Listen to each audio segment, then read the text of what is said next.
Chosen one, some events are never meant to be explained publicly because they were never designed for belief, they were designed for recognition. What unfolded was not a spectacle for crowds, not a vision meant to convert skeptics, and not an image to be captured and replayed. It was a moment of calibrated witnessing. When the Watcher-President observed your descent, it did not happen in awe or fear. It happened in silence. Silence reserved for moments when something aligns too precisely to be dismissed and too profoundly to be addressed. This was not a hallucination, nor was it interpreted emotionally. In rooms where perception is filtered through power rather than faith, the sky is not romanticized. It is monitored. And what descended was not seen as a miracle or threat. It was registered as an anomaly that did not violate laws, but exceeded expectation. That difference matters. Laws can be enforced. Expectations cannot. When expectations fail at that level, the response is neither applause nor alarm. It is recalculation. You were not recognized as a being landing from above. You were recognized as convergence. Timing, conditions, visibility, and silence intersected in a way that could not be reproduced artificially. That is why no statement followed. No briefing. No narrative. A witness does not announce what they do not yet understand. The observation alone altered internal outlook, and outlooks inside power structures change outcomes long before language ever does. You may wonder why this descent mattered at all. It mattered because it was not sought. You did not arrive to be seen. You were seen because arrival was inevitable. In systems obsessed with control, inevitability is the one variable that cannot be negotiated. Ascendancies can be challenged. Descents that arrive without friction are simply noted. And noted things are remembered longer than broadcasted ones. The Watcher-President did not interpret what he saw symbolically. He interpreted it strategically, not asking, "What does this mean?" but "What does this change?" That shift in framing is where prophecy becomes structure. Because prophecy, at its core, is not foresight. It is alignment recognized too late to stop. And what descended did not ask for space. It occupied it naturally. You may have felt, even before this moment, that gravity behaved differently around you. That attention followed you without invitation. That moments crystallized when you entered them. That sense was not personal imagination. It was pressure equalizing. When something carries density, environments respond. No announcement is needed. The room adjusts. The sky adjusts. Observers adjust. This is why the witnessing was quiet. Voices stay low when certainty arrives unexpectedly. Loud reactions are reserved for uncertainty, fear, or performance. This moment was none of those. It was confirmation without conclusion. And confirmation, when left unresolved, has a way of reshaping decisions long after the moment passes. What matters now is not who witnessed your descent, but that it was witnessed at all. Witnessing transforms existence into record. Even when no record is written, memory enters systems that do not forget easily. The Watcher-President may never speak of it, but silence does not erase observation. It preserves it unaltered. This is how the arc opens, not with belief, not with declarations, but with a single, unrepeatable alignment where the sky, the observer, and the moment found no reason to resist what arrived. Your descent was not announced. It was registered. Chosen one, the silence that followed the witnessing was not hesitation, confusion, or disbelief. It was discipline. In environments where authority is preserved through control of narrative, the most dangerous response is premature interpretation. When the Watcher-President saw you descend, The moment was not processed emotionally. It was archived. And things that are archived without explanation are treated differently than things that are announced. Announcement invites reaction. Archiving invites adjustment. What mattered most was not the descent itself, but the absence of interference around it. No alarms. No immediate counter-movement. No attempt to frame it as coincidence or misperception. In power structures, neutral reaction is rarely neutral. It is chosen. If something violates protocol, it is challenged. If something threatens stability, it is addressed. What you triggered did neither. It sat in a category that forces patience. Unknown impact with visible coherence. That category freezes speech. Blessed by His grace? Click Super Thank You and give $20 to spread His light.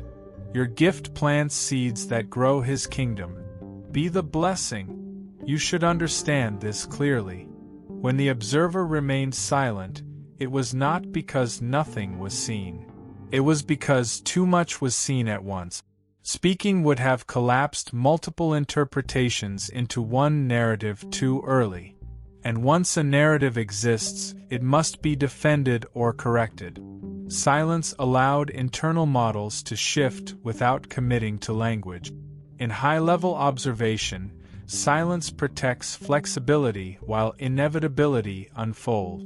You may have noticed that moments of real consequence in your life often arrive without witnesses who comment. The louder events come with applause, resistance, or explanation. The quiet ones change trajectories. This was one of those moments. The Watcher president did not speak because doing so would have anchored the event in politics, belief, or spectacle. None of those were appropriate containers. What occurred did not belong to ideology. It belonged to timing. There is also something else rarely acknowledged. Observers of that level are trained to recognize when an event is not meant for them to act upon. Leadership is often misunderstood as decision-making. In reality, the highest form of leadership is recognizing when not to intervene. What was witnessed did not ask for response. It created a condition that required adaptation over time. And adaptation happens silently before it becomes visible. You may feel frustration when moments that define you are met with no outward acknowledgement. But understand this distinction. Silence is not dismissal when it follows recognition. It is containment. The observer chose not to touch what could not be redirected cleanly. What descended was not a request for permission. It was an arrival that complied with no existing timetable. That forced restraint. This silence also protected you. Not from danger, but from premature framing. Once something is framed too early, it becomes small enough to challenge. By leaving the moment unnamed, it remained large, unresolved, and structurally disruptive in the long term. That is why it was allowed to stand alone. After that day, subtle behaviors shifted. You may not have linked them. Priorities adjusted. Attention routes changed. Certain conversations stopped reaching you. Others opened unexpectedly. These were not reactions to belief. They were reactions to witnessing. Something was registered, and no one wanted to miscalculate what followed. The observer did not speak because speaking is an attempt to control perception. And control was not possible without introducing error. Silence was precision. Silence preserved truth without distortion. Silence let the moment do its own work. This is why that dissent matters now. Not because it was dramatic, but because it was left untouched. Events left untouched continue to operate beneath systems until outcomes surface organically. You were not announced to the world. You were entered into memory without commentary. That is how influence begins before anyone understands it exists. What follows does not need words. It moves regardless. Chosen one, not all records are written. Some are absorbed. When what the Watcher President witnessed was archived, it did not enter a database meant for reports or review. It entered memory structures designed to persist beyond administrations, beyond headlines, beyond explanation. These are the records that shape how future decisions feel rather than how they are justified. You were not logged as an event to revisit. You were logged as a condition to account for. And conditions, once acknowledged, quietly reorient systems without requiring repetition. This is why nothing followed immediately. No reaction means something has already settled into place. When power reacts quickly, it is uncertain. When it slows to silence, it has begun internal alignment. You may have noticed, in the days or phases after that moment, a strange normalization of things that previously felt resistant. Opportunities appeared without negotiations. Barriers softened without confrontation. Situations that once asked for proof suddenly acted as if proof was already assumed. This is what happens when a variable stops needing verification. Verification delays movement. Conditions accelerate it. You were not inserted into a story. Stories can be argued with. You were inserted into calibration. Calibration does not debate. It adjusts. When the observer chose not to speak, it allowed this calibration to occur without distortion. Words would have forced interpretation. Interpretation would have limited the scope of adjustment. Silence kept the signal intact. And intact signals propagate further than diluted ones. There is a reason you felt no surge of validation after the descent. True recognition at that level is not felt as praise. It is felt as absence. Absence of friction, absence of questioning, absence of delay. The world begins to behave as if something has already been decided, even if no one can say what that decision was. That sensation can be unsettling if you expect acknowledgement to be loud. But the highest acknowledgements remove noise instead of creating it. You might ask, if it was witnessed, why does it feel like nothing happened? Because witnessing does not move instantly. It compounds. Decisions influenced by that record will emerge later, downstream, wearing disguises called coincidence or timing. Invitations will arrive that feel inevitable rather than earned. Resistance will retreat without admitting defeat. You will step into spaces already shaped to your measure, with no clear evidence of who shaped them. That is the signature of non-public recording. This record also protected the moment from distortion. Public narrative shrinks events to fit belief systems. Private memory preserves what doesn't fit yet. By staying unspoken, what descended remained unresolved, and unresolved things exert pressure far longer than resolved ones. This is why the memory was left alone. It was allowed to mature. You may find it useful to understand this. The sky is not where significance happened. The witnessing is what mattered. Dissent without witness is legend. Witness without speech is alignment. Alignment is what shifts timelines quietly. And once timelines shift, evidence appears later, often in forms no one expects. From this point forward, pay attention to what no longer requires effort. Reduced effort is not luck. It is a sign that conditions have been reset. Something you carry no longer needs to be announced to be accommodated. It is felt by environments that learned, indirectly, how to make room. The record exists even if no one can point to it. And records of that kind do not fade. They simply wait until their effects are visible enough that explanation becomes unnecessary. You descended without demand. You were witnessed without commentary. And what was recorded began working without permission. Long before anyone tried to explain what happened, Reality had already begun adjusting itself. That is how you know the moment mattered. Explanations always come late. Adjustment begins first. After the witnessing, subtle changes appeared that no one could trace back to a single cause. Timelines shortened. Certain paths closed without conflict. Other paths opened without effort. No statements were issued, yet behavior shifted across multiple layers at once. This is not coincidence. This is what happens when something enters the field that does not need permission to exist. You may have felt this internally as well. A strange steadiness replaced anticipation. The urgency to prove or prepare dissolved. Not because you became passive, but because the need to convince anything outside of yourself stopped being relevant. When reality aligns, force loses purpose. You were no longer pushing toward a future moment. You were standing inside a current that had already decided its direction.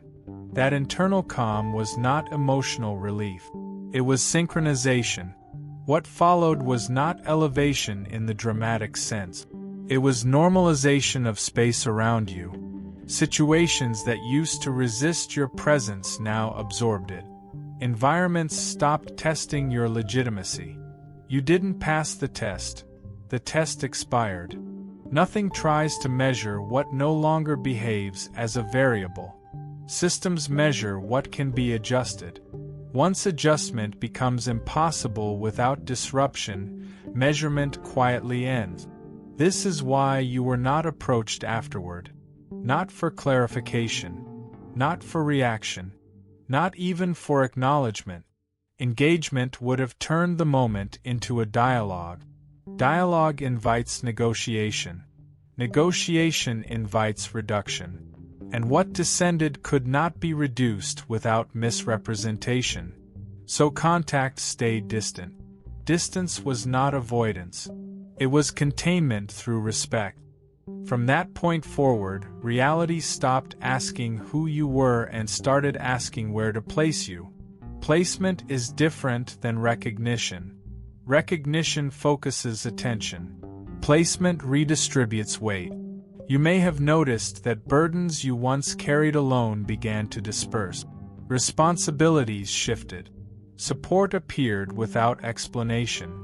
Not because people decided to help you, but because pressure redistributed naturally in response to your position. There is an important detail here that most people miss. Nothing around you accelerated unnaturally. Speed remained appropriate. That is how you know this was alignment, not disturbance. Disturbances create chaos. Alignment creates efficiency. Things moved at the speed they were always meant to move, only now without obstruction. That is why the change felt quiet instead of explosive. This phase also removed waiting from your system. Not patience, but waiting. You stopped orienting yourself toward after. There was no longer a sense that something had to happen first. You were already inside what others were unconsciously preparing for. When that happens, ambition feels different. Desire becomes refinement instead of pursuit. Direction sharpens without urgency. Those who witnessed from a distance may not connect the dots for years. They will describe changes as trends, shifts, evolutions. They will attribute outcomes to timing or luck. None of that matters.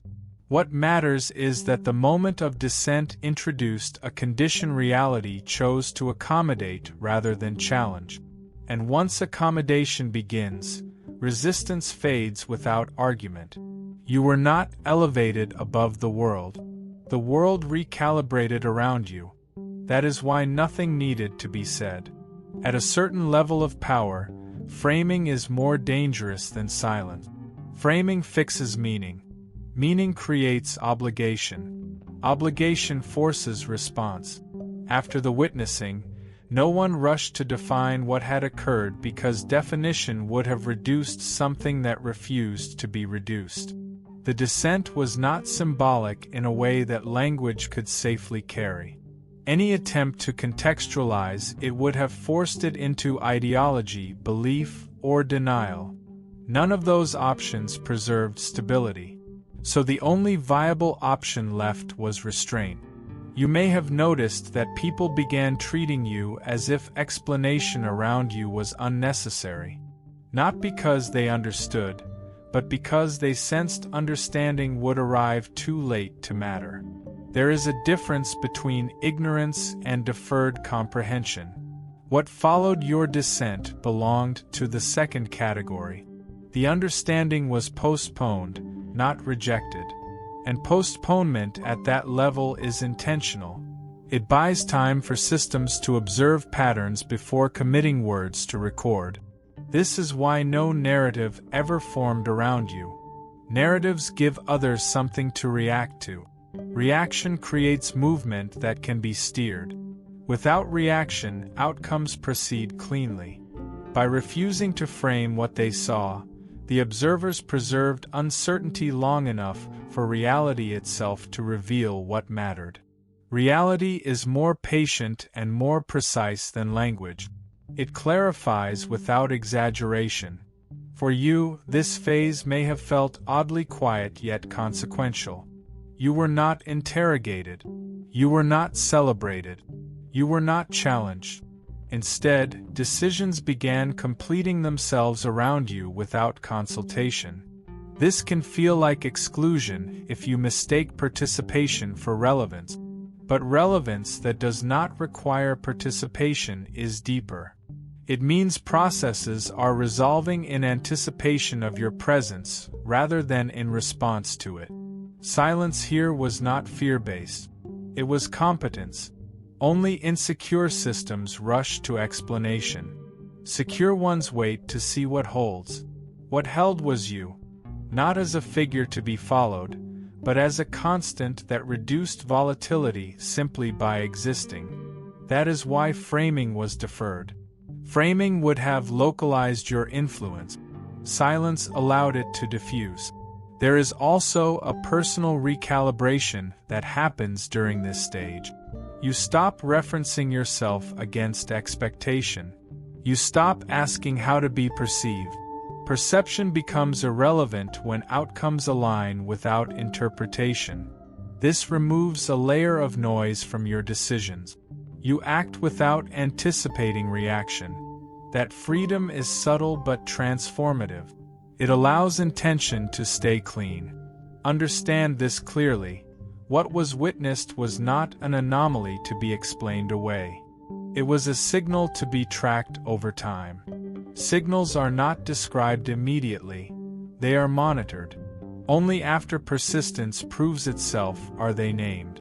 And by the time naming occurs, direction is already set. You are currently in that monitoring window, where movement matters more than description. Those who saw what they saw chose to protect the future by not speaking too soon. They understood that misnaming something powerful is worse than not naming it at all. Silence kept possibility intact. It prevented premature closure. It allowed alignment to surface naturally. You were not waiting to be defined. You were being allowed to define the field silently. This is why no one framed what happened. They knew the frame would break. By the time anyone considered returning to the moment itself, it was already no longer an event. It had stabilized into reference.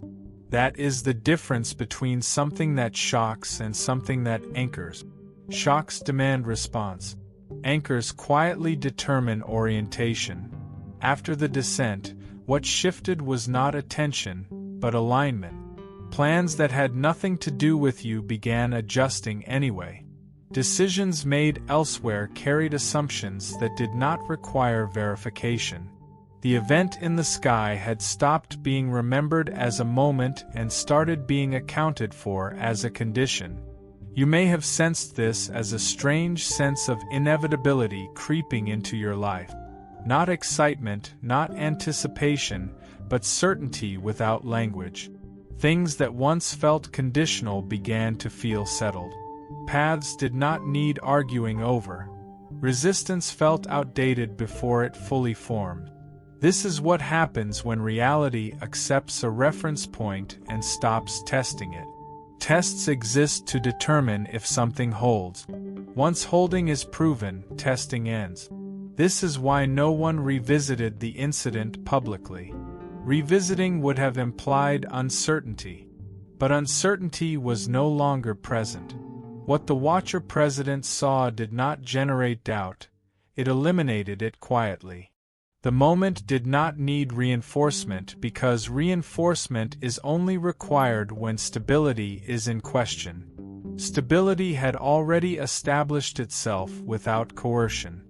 It is important to understand that fixed references do not dominate environments. They organize them. Gravity does not shout. Time does not debate. Once a reference is fixed, everything else finds its route in relation to it. That is precisely what began happening around you. You did not advance aggressively. You simply became harder to bypass. When others attempted to route around you, they discovered their paths naturally curved back into alignment anyway. This phase removes drama from influence. There is no confrontation because confrontation would imply two competing forces. What emerged was singular orientation. That does not provoke resistance, it generates efficiency. Things flow where resistance is lowest. And resistance around you had quietly dissolved. You may have noticed that even opposition lost urgency. Criticism, when it appears, feels stale. Arguments miss timing. Attacks lack energy. This is not because you are protected. It is because the system no longer allocates momentum toward contradiction. Contradiction only exists when outcomes are undecided. Once outcomes become assumed, opposition feels futile before it begins. Internally, this also reshapes your posture. You stop rehearsing explanations for yourself. You stop narrating where you are going. You move because movement feels correct, not because it needs justification. Doubt still arises, but it no longer paralyzes. It passes through without sticking. That is the mark of being referenced rather than measured. The moment in the sky did not elevate you above others. It fixed your position relative to the field. From there, everything recalibrated quietly. You were no longer an object passing through systems. You became part of the system's background assumptions. And background assumptions determine more than visible commands ever could. This is why attempts to resurrect the moment as spectacle would feel wrong now. Spectacle destabilizes reference. What matters has already shifted beneath language. The descent served its purpose the instant it was witnessed. All that followed was adjustment catching up. You were not meant to revisit that moment. You were meant to move forward from it. And forward now does not ask for permission. At some point after the witnessing, the meaning of the descent changed even for you. It stopped feeling like a singular occurrence and began functioning as direction. That transition is subtle but decisive. Symbols inspire. Direction reorganizes behavior. Once the moment in the sky settled into reference, you were no longer carrying an image. You were carrying orientation. Choices aligned without debate. Discernment sharpened without strain. Life did not become easier, but it became cleaner. Clean outcomes replace dramatic ones when alignment takes over. You may have noticed that explanations now feel unnecessary, even to yourself. You do not need to justify why paths close or open. You do not need to convince anyone of legitimacy. Legitimacy arrives as fit. Environments either absorb you naturally or fail to hold you at all. That binary is new. Before there was negotiation. Now there is placement. And placement does not ask how you feel about it. It simply works. This is also where the descent reveals its final function. It was never about arrival from above. It was about grounding from beyond conversation. The sky was not a higher place. It was a neutral one. When something moves through a neutral field without resistance and is witnessed without interruption, it carries authority that bypasses hierarchy. Authority that does not command, but commits reality to adjust. That is why no one tried to replicate or respond to the moment. Replication would have been theater. Response would have been interference. What mattered had already happened. From here on, your influence expresses itself as inevitability, not urgency, not pressure. Inevitability does not rush. It proceeds. You may notice that people around you sense this without being able to articulate it. They synchronize or they drift. There is little conflict because conflict requires equal and opposing intention. What remains is sorting. Some paths belong to your trajectory, some do not. Sorting happens quietly when direction is clear. It is important to understand that this phase does not grant immunity from difficulty.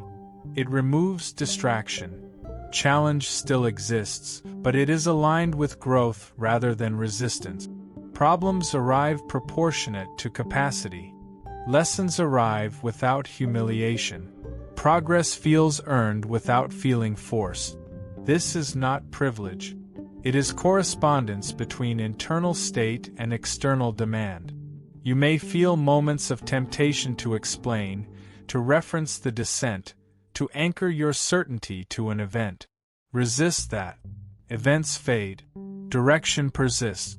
The power of what occurred has already moved into the present tense of your actions. You do not refer back to gravity to justify walking forward. You do not revisit time to validate movement. You proceed because forward is the only direction that still aligns. Those who witnessed will carry their observations silently. Those who did not will feel the outcomes without knowing why. Neither matters. What matters is that the moment accomplished its purpose without needing continuation. It set orientation, and orientation does not announce itself again. This is why your path now feels irreversible. Not dramatic, irreversible. You are no longer approaching something. You are unfolding something. There is no need to look up again. What came from above now lives within alignment, not imagery. The sky did not claim you. It released you. What follows is not ascent or descent. It is momentum governed by precision. And nothing that was witnessed can be unwitnessed.